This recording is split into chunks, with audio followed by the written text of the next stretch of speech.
Sa pag-aakala nga ni Joanna na nagwagi na siya sa kanyang mga plano dahil nga sa naibenta na niya ang Dela Costa Food and Company at tuluyan niyang napabagsak si Lola Arya. Ngunit hindi pa pala doon nagtatapos ang lahat dahil unti-unti na niyang malalaman ang ugnayan niya dito kay Charlie at dito kay Lani dahil maabutin niya ang dalawa na nakaupo na sa kanyang trono. Nagpapahiwatig na sila talaga ang totoong linta at ang mga tribador. Hindi matanggap ni Joanna ang katotohanan na sa kanila na nga ang naturang kumpanya. Nag-aakala siya at nagtiwala siya sa dalawa. Dahil nga sa isip niya ay mapagkakatiwalaan nito at mga tunay na kaibigan. Ngunit ngayon malinaw na sa kanya ang lahat. Dahil nga pilit siyang pinapalabas nitong si Charlie at nitong si Lani. Pinakaladgad siya ng mga guard.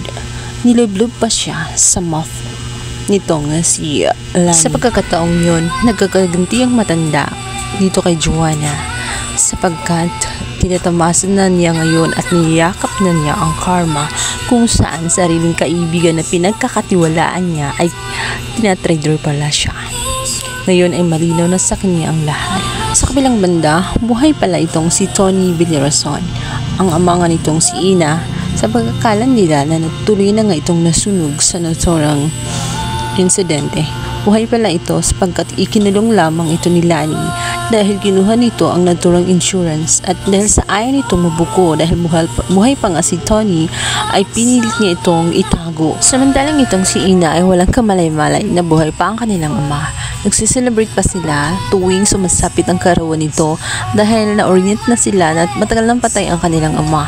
Nagdarasal nila ito, ngunit ito na kaya ang pagkakataon na matulungan sila sa pagkakataong makalaya ang kanilang ama nang sa ganoon na maisalba at mabawing muli ni Lola Arya ang pinaghirapan niya na kumpanya na ngayon ay tinatamasan na ng mga ahas na itong si Charlie at itong si Lani na isahan at nakarma ng tuluyan itong si Joanna sa pag-aakala niya na si Ina ang kanyang kalaban, ngunit nagkakamali siya dahil ang pinagkakatiwalaan niya si Charlie at si Lani ay isa pala sa pinakamatindi niyang kalaban at ngayon hindi niya matanggap na napasa kanila na nga ang kumpanya ng Dela Costa Food and Company. Nabigyan niya ang Lola Arya. Naman itong si Joanna ay depressed sa kanyang nararamdaman. Frustrated na siya at hindi niya sugat akalain na ganoon ang mangyayari at ang kanyang sasapitin. Kung kaya't ibinuhos niya ang lahat para makalimutan buong araw niya, inilaan niya sa mga bar. Sa kagustuhan nito makalimot sa kanyang kabiguan, nagpakalasing siya sa bar, nagpariwara na siya at marami sa kanya ang kumukuha ng video kung saan sumasayaw siya sa harapan at nag-a-undress na nga ito. Ang pinakamahirap sa kanya ay kumalat ang kanyang video at nang-viral siya sa kanyang ginawa. Kaya lalong nasira ang kanyang pangalan at ang kanyang reputasyon dahil kumalat ito sa internet. At ano kaya ang gagawin nitong si Ina sa oras na matuklasan niya na hindi pala si Joanna ang totoo nilang kalaban kundi itong si Lani na noon pa man ay niloko na sila at kinuha ang insurance na dapat ay mapasa kanila nitong si Nuno at nitong si Ina.